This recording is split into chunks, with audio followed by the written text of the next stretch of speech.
Dean Gordonitis, Unleash This Book Reviews. What's going on, guys? New camera, new green screen setup, new background. I'm babysitting my parents' house for the weekend, you know, watering their plants, taking care of pets, stuff like that. Doesn't really matter. What matters is it's finally come. William Faulkner's The Sound and the Fury. You guys have been asking for it a lot. I had been struggling with it, quit, got back on, gave up again, got back on. You guys keep telling me push, get through it. I did it, I got through it, and now that I've been done about a week, I've let it stew in my head some. I've really grown to appreciate it. It's another one of those ones that's hard when you're reading it, but when you're done, you're glad you did. Cormac McCarthy's Blood Meridian comes to mind here as a similar book in that aspect. Anyway, Sound and the Fury was written by William Faulkner, and it's based in a fictional county in Mississippi, which I have no idea how to pronounce, but I know that the big Faulkner fans love to say it because I've heard them say it. So if you guys want to give a little pronunciation guide in the comment section to teach somebody like me to be a little cooler with my Faulkner terminology, go for it. But it's set in like 1928 in this county in Mississippi, and the book is divided into 4 sections and then like a 5th little mini section, which I'll explain about that in a minute. But the 4 sections each are perspectives of different characters of the Compson family. The Compson family is this post-Civil War Southern like sophisticated family that's sort of crumbling as they try to figure out the new South after the war. And what we get is 4 sections that follow Benjy, which is a 33-year-old severely mentally handicapped Compson. Quentin, who is a mentally ill to the point of committing suicide Compson. Jason, who is a horribly mean-spirited Compson.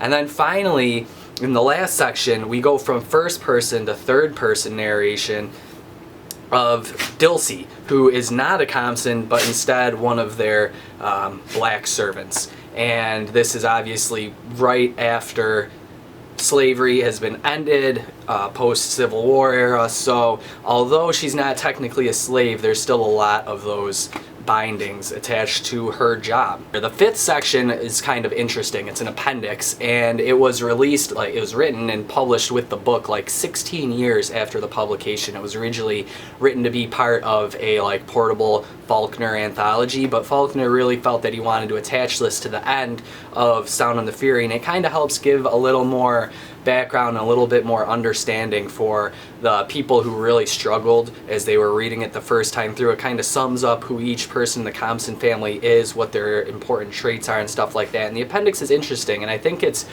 pretty intriguing that it is almost always attached with versions today, even though it was written, you know, 16 years earlier than that. Now, I want to get into the how complex and difficult of a book this was for a first-time reader.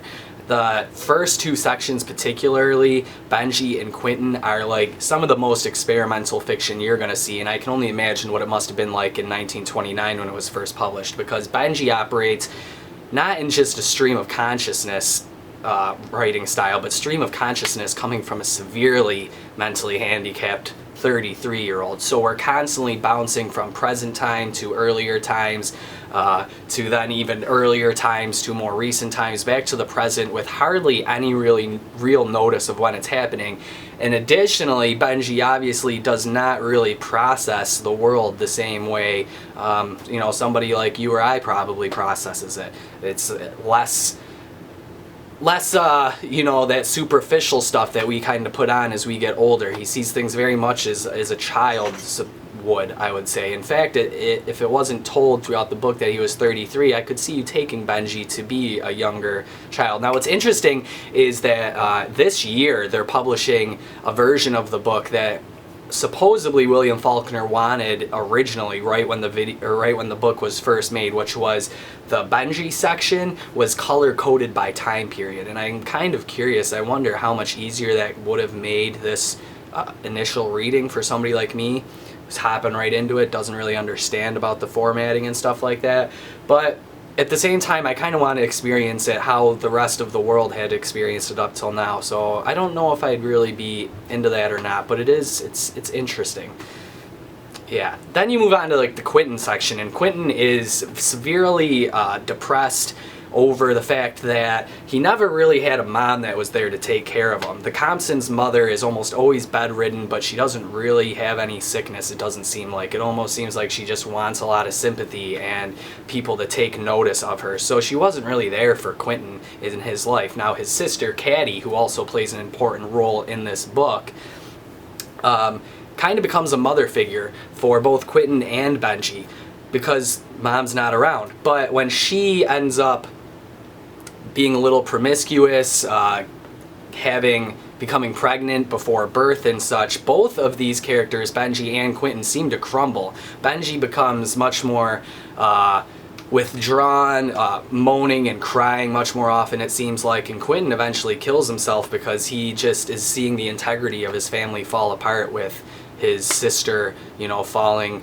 out of good grace like this. Now you move on to the third section and things start finally clearing up, and it's funny because it's like you suffer through these first two sections so much, and then when you hit the third section it just seems like a breeze because it's written in more normal book fashion. So you have Jason here, but even though it's written in this fashion, you have a character who's just like, it's hard to say evil, but really mean, and it's tough to read this section too because most books, as you know, tend to have a protagonist that you can root for, that you feel comfortable saying I share qualities with. It's a whole nother story when the main character that you're kind of witnessing the world through in this first person talk is somebody that you really despise. Jason cheats people out of money, he has no respect for his family, he has no respect for Dilsey and her family, the servants. He's just very cynical and angry, and this was almost one of the toughest sections to read, maybe not from a technical standpoint, but from an emotional one. Now I really liked how Faulkner wraps this up with the Dilsey section because we finally get a character who seems well-rounded and kind and somebody that we can root for and hope can find their way out of this mess. And that's sort of what you get. You get a nice kind of release that even if the Compson family, this old-fashioned way of living in the South, is sort of falling apart before our eyes, that there are people like Dilsey and her family who will keep on, that they're steady and almost like in a weird way, the good guys win. She's the best character in the book. Somebody that you can love. You'll see it throughout the whole thing. Anyways, William Faulkner ended up like winning the Nobel Prize in 1949, which was heavily influenced by this book, and it is just super rich with stuff to talk about and debate and discuss. Really interesting stuff. One of the most experimental books written at the time period, and still extremely experimental, which is, you know, crazy because it's been out, what, 70, 80 years now? So yeah, if you're up for a challenge, go for this one. Really dig in. I'm not going to recommend it to the faint of heart when it comes to reading. It's not easy, but it's one of those books you really appreciate and you're happy that you read afterwards and that you keep thinking about for a long time. Another interesting side note, I got a friend, Will, who I actually met through this channel, who is from Mississippi, and he says he has no problem with this book at all because anybody from the South can completely understand where all this stuff comes from, and that things haven't really changed a whole lot down there, which I thought was an interesting take, interesting enough to share with you guys, you know? Cool. That's about all I got for this week. I'm hoping to pump out quite a few more videos now that I'm all jacked up and excited about this new camera, so keep an eye out for that. Got some like outside of book reviews, some other ideas coming up too. So yeah, I'll see you guys soon, and let me know what you thought about The Sound and the Fury. Help me out. I know I barely scratched the surface. What do you got? Cool guys, I'll see ya.